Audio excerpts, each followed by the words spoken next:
नमस्कार, मैं हूं अदिति नागर और आपका स्वागत है इस खास शो राजनीति में। मैंने सालों सत्ता के गलियारों में बिताए हैं, पॉलिटिक्स के बदलते हुए रंग देखे हैं, गवा रही हूं सरकारों के बनने और गिरने की। सत्ता और सियासत दोनों को बराबर कवर किया है। राजस्थान विधानसभा से लेकर संसद तक की तीखी बहस सुनी है, कास्ट पॉलिटिक्स भी देखी है। मेरा मकसद है कि मैं इस शो के जरिए आपको बताऊंगी सत्ता के गलियारों में जो हो रहा है और इससे भविष्य की क्या तस्वीर बन के निकलेगी और कैसे बिगड़ेगी भी। नेता जो दावे करते हैं उसकी हकीकत क्या है, सीएम का चेहरा हो या फिर राज्य में पार्टी चीफ का चेहरा हो, हर जगह पार्टी अपना फायदा ही देखती है।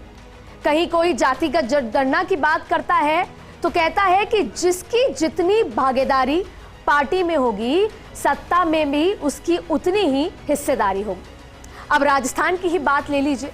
बीजेपी ने ब्राह्मण चेहरे को पार्टी का चीफ बना दिया। आज बात करेंगे जाति, राजनीति और राजस्थान की।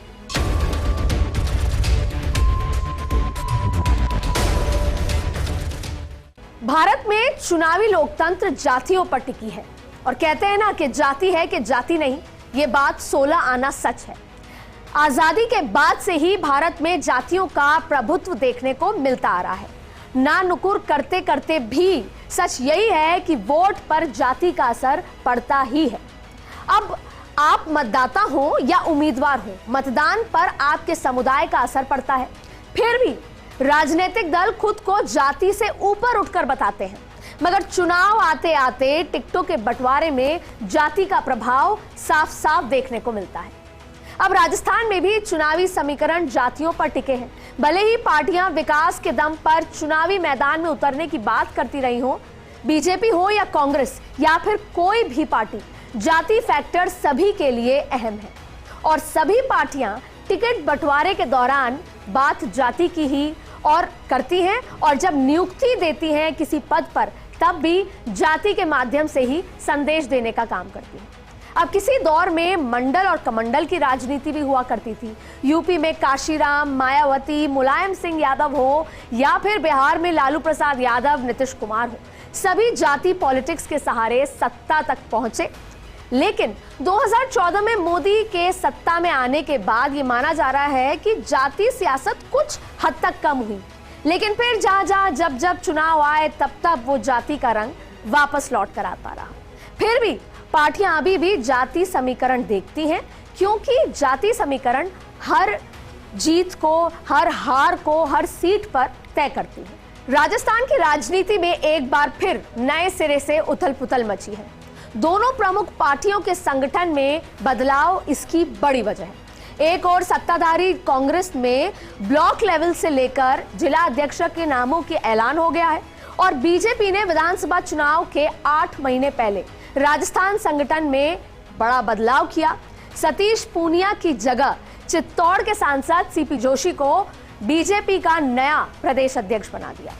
अब पूनिया करीब 3.5 साल तक इस पद पर रहे और माना जा रहा था कि इस साल के आखिरी तक जब चुनाव होंगे तब तक उनको रखा जाएगा, लेकिन शायद पूनिया कहीं ना कहीं कोई बैलेंस नहीं बिठा पाए, वो दूरियां कम नहीं कर पाए, इसलिए उनका कार्यकाल नहीं बढ़ाया गया।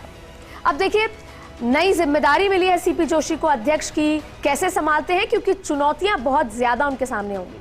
लेकिन अब इससे कितना इम्पैक्ट पड़ता है राजस्थान की राजनीति में, वो भी समझते हैं। जेपी नड्डा का कार्यकाल जब बढ़ाया गया था तब यह भी माना जा रहा था कि कहीं ना कहीं इनका भी कार्यकाल, सतीश पूनिया का भी कार्यकाल बढ़ सकता है। सतीश पूनिया का कार्यकाल बढ़ेगा इस तरह की, क्योंकि काफी सारा समय निकल चुका था, फिर भी नहीं हुआ। और आखिर क्यों पूनिया को हटाकर एक ब्राह्मण चेहरे को बीजेपी ने कमान सौंपी है, ये देखते हैं। सबसे पहले बात करते हैं राजस्थान में जातियों की। तो राजस्थान की सिर्फ 4 जातियां, जाट, राजपूत, मीणा और गुर्जर, ये 4 जातियों के 27% वोटर हैं, 100 सीटों पर प्रभावी भी हैं। और ऐसे में इन जातियों का ध्रुवीकरण विधानसभा चुनाव में गुल खिला सकता है और गुल हटा भी सकता है। राजस्थान की 89% आबादी है वो हिंदू है, 9% आबादी जो है मुस्लिम है, 2% आबादी अन्य धर्म के लोगों की है। एससी की आबादी 18% है, एसटी की आबादी 13% है, जाटों की आबादी 12%, गुर्जर और राजपूतों की आबादी 9% है, ब्राह्मण और मीणा की आबादी 7% है। अब राजस्थान की राजनीति में राजपूत और जाट परस्पर विरोधी माने जाते हैं, वैसे ही मीणा गुर्जर भी परस्पर विरोधी माने जाते हैं। राजस्थान की अगर बात करें तो जातीय समीकरण थोड़े उलझे हुए हैं। सीएम गहलोत अपनी जाति के एकमात्र विधायक हैं, उसके बावजूद भी वो 3 बार राजस्थान के मुख्यमंत्री बनकर आए हैं और सफल भी रहे हैं। सीएम गहलोत माली जाति से आते हैं और माली यानी कि सैनी जाति ओबीसी में शामिल है। गहलोत बार बार एक बात कहते हैं कि राजस्थान की जनता के आशीर्वाद की वजह से वो 3 बार मुख्यमंत्री बन गए, ये किसी जादू से कम नहीं। अब उधर 2003 से 2013 के विधानसभा चुनाव में पूर्व सीएम वसुंधरा राजे की जाति कार्ड उन्होंने खेला जब उस समय चुनाव थे, और उन्होंने कहा कि वे जाटों की बहू हैं, राजपूतों की बेटी हैं और गुर्जरों की समधन। राजपूत, जाट, गुर्जर और मीणा को राज्य में राजनीतिक रूप से सबसे मुखर माना जाता है। पार्टियों के लिहाज से देखा जाए तो राजस्थान में बीजेपी स्वतंत्र पार्टी के जमाने में राजपूतों और ओबीसी में ज्यादा लोकप्रिय रही है, जबकि कांग्रेस ब्राह्मण, जाट, मुस्लिम, गुर्जर, अनुसूचित जाति, अनुसूचित जनजाति में ज्यादा लोकप्रिय मानी जाती रही है। लेकिन बदलते राजनीतिक समीकरणों और हर 5 साल के सरकार बदलने की इस परिपाटी के चलते धीरे धीरे मतदाताओं के वोटिंग पैटर्न, उनके तरीके में बदलाव आता रहा। अब जाट समुदाय जो पारंपरिक तौर पर कांग्रेस का समर्थक था, लेकिन अब युवा पीढ़ी बीजेपी की ओर चली गई है। उसकी वजह भी आपको बताएंगे।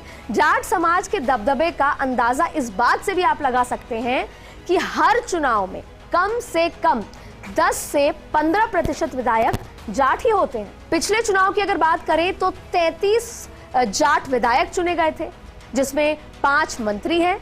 लोकसभा की 25 सीटों में से 8 सांसद और केंद्र में 1 मंत्री जाट समुदाय से हैं। देश के उपराष्ट्रपति जाट समुदाय से हैं और कांग्रेस प्रदेश के अध्यक्ष हैं गोविंद सिंह डोटासरा, वो भी जाट वर्ग से आते हैं। जाट वोटर, ये बहुत महत्वपूर्ण है, जाट वोटर 50 से 60 विधानसभा सीटों पर अपना असर डालते हैं। गुर्जर समुदाय को भाजपा का वोट बैंक माना जाता रहा है, क्योंकि उनकी कट्टर विरोधी मीणा परंपरागत रूप से कांग्रेस के समर्थक रहे हैं।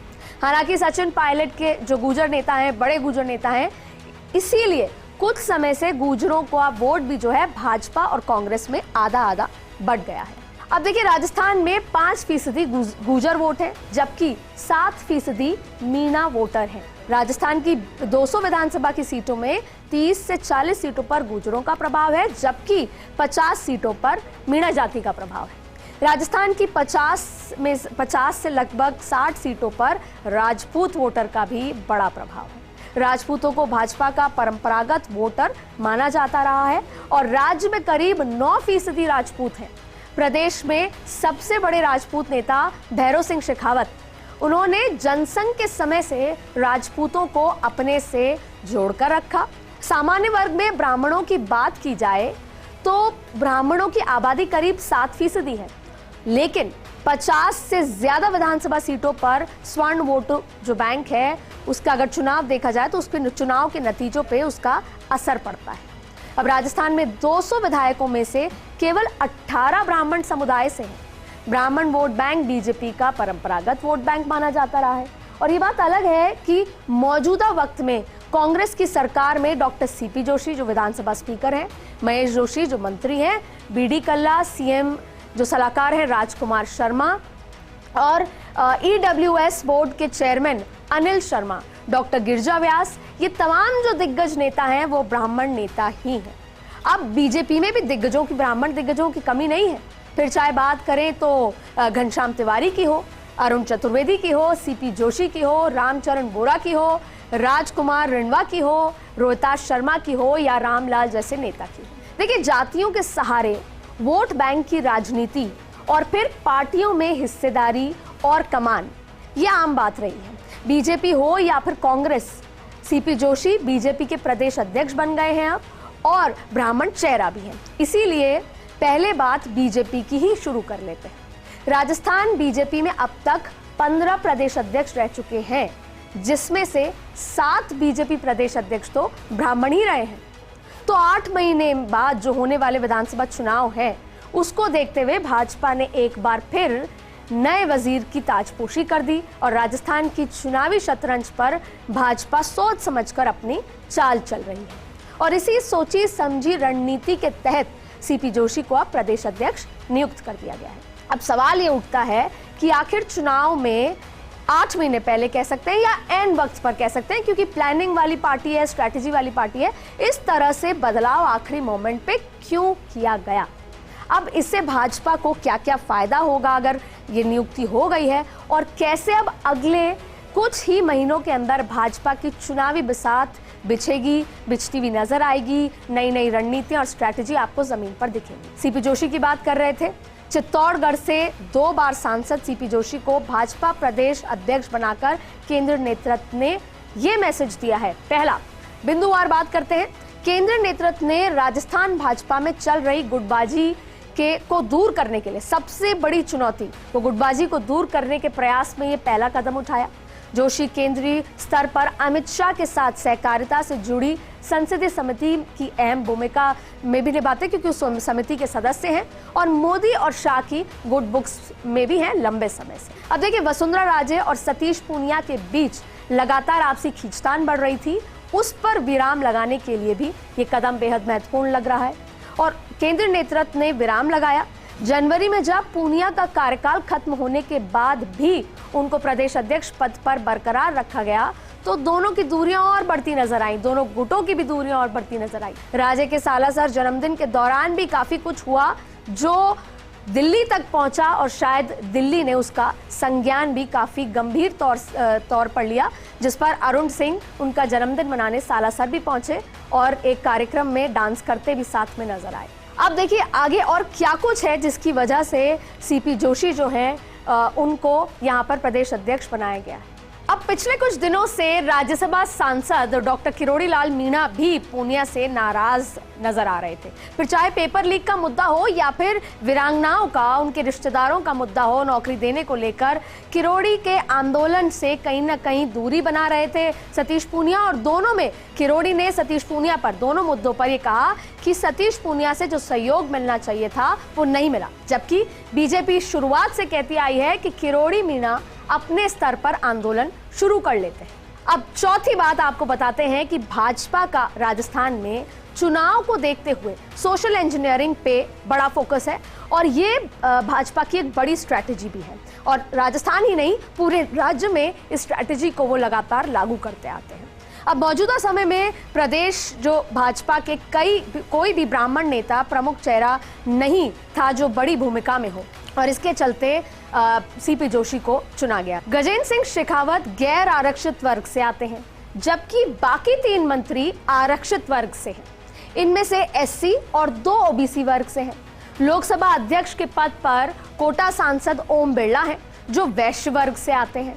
उपराष्ट्रपति के पद पर जगदीप धनखड़ हैं जो जाट समुदाय से आते हैं। सीपी जोशी को प्रदेश अध्यक्ष बनाकर भाजपा ने ब्राह्मणों को साधने की कोशिश की है। अब देखिए, बीजेपी के केंद्र नेतृत्व ने तय किया होगा कि ऐसे चेहरे को कमान सौंपी जाए जिस पर किसी की कोई भी आपत्ति ना हो, न्यूट्रल फेस हो, कोई गुटबाजी ना हो और इस तरह का साइलेंट वर्कर की तरह वो हो। और आज की स्थिति में सीधे तौर पर 73 सीटों पर जातीय समीकरण बीजेपी के पक्ष में है। बेहद महत्वपूर्ण आज की एक बार मैं फिर आपको बताना चाहूंगी, क्योंकि आज के जो सिनेरियो है जहां पर 8 महीने बाद चुनाव में राजस्थान उतरने वाला है, उसमें 73 सीटों पर जातीय समीकरण में वो बीजेपी के पक्ष में आ रहा है, क्योंकि ब्राह्मण, राजपूत, वैश्य और मूल ओबीसी जो है बीजेपी का वोटर है। तो सीपी जोशी एक युवा चेहरे के तौर पर है, तो बीजेपी ने युवा चेहरे पर भी दांव खेला है। सीपी जोशी के जो प्रदेश अध्यक्ष बनाकर बीजेपी हरियाणा मॉडल भी लागू कर रही है। जैसे हरियाणा में अधिकतर मुख्यमंत्री जाट ही बने, लेकिन बीजेपी मनोहर लाल खट्टर को, जो कि पंजाबी समुदाय से हैं, नॉन जाट हैं, उनको 2 बार चीफ मिनिस्टर बना चुकी है। और दूसरी बार भी जब बीजेपी वहां पर वापसी कर रही है तो कहीं ना कहीं उन मंसूबों को मनोबल भी मिलता है। यानी राजस्थान में भी बीजेपी नॉन जाट पॉलिटिक्स कर रही है। ये बात अलग है कि बीजेपी में राष्ट्रीय अध्यक्ष भी ब्राह्मण है, जेपी नड्डा की बात करें, केंद्रीय मंत्री नितिन गडकरी भी ब्राह्मण है, ये तमाम सीनियर नेता ब्राह्मण हैं। फिर भी बीजेपी और कांग्रेस के जाट वोट बैंक की बात करें तो इंदिरा गांधी, राजीव गांधी के दौर में कांग्रेस को एक तरफा वोट मिला करता था, लेकिन 1999 में अटल बिहारी वाजपेयी ने जाटों को 27% आरक्षण दिया था और जिसके बाद जाट वर्ग बढ़ गया था। और आज भी जाट वर्ग आरक्षण के लिए अटल बिहारी वाजपेयी को हमेशा याद करता आया है। हाल ही में जब जाट जो तमाम सांसद उतरे थे और हाल ही में जो जाट सांसद का एक सम्मेलन हुआ था उसमें भी अटल बिहारी वाजपेयी को याद किया गया था। ब्राह्मण चेहरे को प्रदेश अध्यक्ष बनाने की जाट वर्ग से ऐसी कोई नाराजगी होगी या फिर मूल ओबीसी किसी से नाराजगी होगी, ये खासा बीजेपी को नजर नहीं आता। सतीश पूनिया के कार्यकाल में जाट बाहुल इलाकों में बीजेपी चुनाव हारी थी और उपचुनाव की भी जो अगर बात करें तो सरदार शहर, सहाड़ा, सुजानगढ़ जाट बेल्ट में, फिर पूनिया के कार्यकाल में बीजेपी जाट बेल्ट में नहीं जीत पाई, उसका भी असर आप इसको मान सकते हैं। और सबसे बड़ी बात देखिए, गुलाब चंद कटारिया को असम का राज्यपाल बनाकर भेज दिया गया है। अब मेवाड़ में बीजेपी के पास कोई दिग्गज नेता नहीं है, लिहाजा जोशी के सहारे मेवाड़ को साधने की कोशिश है। मेवाड़ में ब्राह्मण और वैश्य बीजेपी का बड़ा वोट बैंक है। सीपी जोशी के संबंध में वसुंधरा राजे की बात करें, अगर उनके संबंध कैसे हैं, वसुंधरा राजे, ओम प्रकाश माथुर, भूपेंद्र यादव, राजेंद्र राठौड़, ओम बिरला, तमाम जो सीनियर नेता हैं उनके साथ उनके संबंध अच्छे हैं। यहाँ तक कि दिल्ली गलियारों में तो ये भी चर्चा थी कि ओम बिरला की पसंद भी है सीपी जोशी, वो लंबे समय से चाहते थे कि वो प्रदेश के अध्यक्ष भी बने और ये भी चर्चा है कि इस माध्यम से ओम बिरला की राजस्थान की राजनीति में कहीं ना कहीं दखल होता रहेगा। अब हालांकि कांग्रेस में भी यही बात कही जा रही है कि अंत में एंड टाइम पे मोहरा बदल देने से सत्ता की चाबी हाथ में नहीं आती है। सीपी जोशी को भले ही बीजेपी ने राजस्थान की कमान सौंपकर ब्राह्मण कार्ड खेला, लेकिन जोशी के सामने आने वाले समय में पहाड़ जैसी बड़ी चुनौतियां हैं और सबसे पहली है एकजुटता, जिस वजह से उनको लाया गया है कि जो एकजुटता नहीं थी उसको बरकरार रखना है। वो कैसे पूरी ताकत से विधानसभा चुनाव में एकजुट होकर उतरेंगे, ये सबसे बड़ी चुनौती है। और किसी वजह से पार्टी छोड़कर जो दिग्गज चले गए हैं उनको वापस लाने की जो तमाम अटके हुए मामले हैं उनको निपटाया जाएगा। गहलोत सरकार की बजट में जो लोक लुभावनी बजट है, जो जिसके माध्यम से वो लोगों के दिल तक पहुंचने की कोशिश कर रहे हैं, उसको बैकफुट पे कैसे लेकर आया जाए, गहलोत सरकार को बैकफुट पे कैसे लेकर आया जाए, कौन सा बड़ा मुद्दा आखिरी 8 महीनों में खड़ा किया जाए। और राज्य में प्रवास के कार्यक्रम, ये एक बहुत इम्पोर्टेंट जो कार्यक्रम होता है बीजेपी की तरफ से कि प्रवास के कार्यक्रम, कार्यकर्ताओं को एकजुट करना, ब्लॉक स्तर, बूथ स्तर पे कार्यकर्ताओं को मोबिलाइज करना और केंद्र सरकार की योजना और उपलब्धियों को जन जन तक कैसे पहुंचाएं, ये एक बहुत बड़ी चुनौती होगी। क्योंकि लगातार लंबे समय से नरेंद्र मोदी ये कहते आए हैं, लेकिन अब आखिरी 8 महीने का समय है जो अब पूरी कमान सीपी जोशी के कंधे पर है और पार्टी के कार्यकर्ता साथ ही शीर्ष जो संगठन पदाधिकारी हैं उनका भी विश्वास जीतना एक बड़ी चुनौती होगी। और जिलों में जन आक्रोश सभाओं का आयोजन एक बार फिर करना सफल तरीके से, ये भी सीपी जोशी के लिए एक बड़ी चुनौती के रूप में होगा। केंद्र नेतृत्व में जो मैंडेट दिया जाएगा लगातार राजस्थान को लेकर, उसको 100% पूरी तरीके से लागू कराना। आने वाले समय में बीजेपी केंद्रीय मंत्रिमंडल में भी फेरबदल करती हुई नजर आ रही है। माना जा रहा है कि एक फेरबदल अभी संभव है और जिसमें राजस्थान के लिहाज से 2 बड़े वोट बैंक को साधने की राजस्थान में कोशिश की जाएगी और 2 नए चेहरे मंत्रिमंडल में जगह ले सकते हैं। आदिवासी नेता डॉक्टर किरोड़ी मीणा, उनका नाम इसमें काफी लंबे समय से चर्चा में है और किरोड़ी लगातार जमीन पर बहुत एक्टिव होते हैं और उसकी हर एक बात की रिपोर्ट दिल्ली तक भी पहुंचती है। किरोड़ी मीणा प्रधानमंत्री मोदी के करीबी हैं, मित्र भी हैं और आदिवासी समाज में अच्छी पकड़ रखते हैं। इसके अलावा राजपूत और महिला वोटर को साधने के लिए दिया कुमारी का भी नाम पिछली बार जब मंत्रिमंडल हुआ था तब से लगातार बना हुआ है। अब कांग्रेस की सेंट्रल लीडरशिप ने जब जाटों के अलावा बाकी जातियों को, जाति वर्ग, उनको जब ध्यान देना शुरू किया, तभी राजस्थान में अशोक गहलोत के रूप में मजबूत नेता राजस्थान को मिला। कांग्रेस का फोकस M3 यानी माली, मेघवाल और मुसलमान समाज की तरफ बढ़ा। ये भी तय किया गया कि अब, ये बहुत महत्वपूर्ण बात है कि ये रणनीति बनाई गई कि अब जातिगत आधार पर टिकट वहीं दिए जाएंगे जहां क्लियर कट मेजॉरिटी मिलेगी। अब जाट विधायकों की संख्या पर राजस्थान में असर नहीं पड़ा, मगर केंद्र में सीधे सीधे जाट समाज का डोमिनेशन जो है कम होता नजर आ रहा है। फिर भी गहलोत की योजनाओं की चर्चा राजस्थान ही नहीं देश भर में हो रही है। सत्ता संगठन मिलकर फिर से वापसी की रणनीति लगातार बना रहे हैं। गहलोत इस बार वापसी को लेकर बहुत सीरियस भी हैं और सिंसियरली काम में जुट गए हैं। गहलोत कई बार कह चुके हैं कि जाति और धन की राजनीति नहीं होनी चाहिए, विकास के मुद्दे पर चुनाव होना चाहिए और कांग्रेस विकास के मुद्दे पर ही चुनावी समर में उतरेगी और फिर से सत्ता में वापसी करेगी। हालांकि बीजेपी ने ब्राह्मण चेहरे पर दांव खेला है और कांग्रेस ने जाट वर्ग को राजस्थान की कमान दे रखी है। अब देखना होगा कि चुनाव में जब ये पूरी तरीके से जो राजस्थान चुनावी मोड में उतरता है तो टिकटों का बंटवारा भी जाति के आधार पर ही होगा। अब 2023 के चुनाव में कौन कितना कामयाब होता है ये तो वक्त ही बताएगा, लेकिन क्या कास्ट फैक्टर चलेगा या विकास का दाव कामयाब होगा। तो आज राजनीति में इतना ही। अगले हफ्ते फिर मिलूंगी किसी एक नए एनालिसिस के साथ। तब तक बने रहिए फर्स्ट इंडिया न्यूज पर।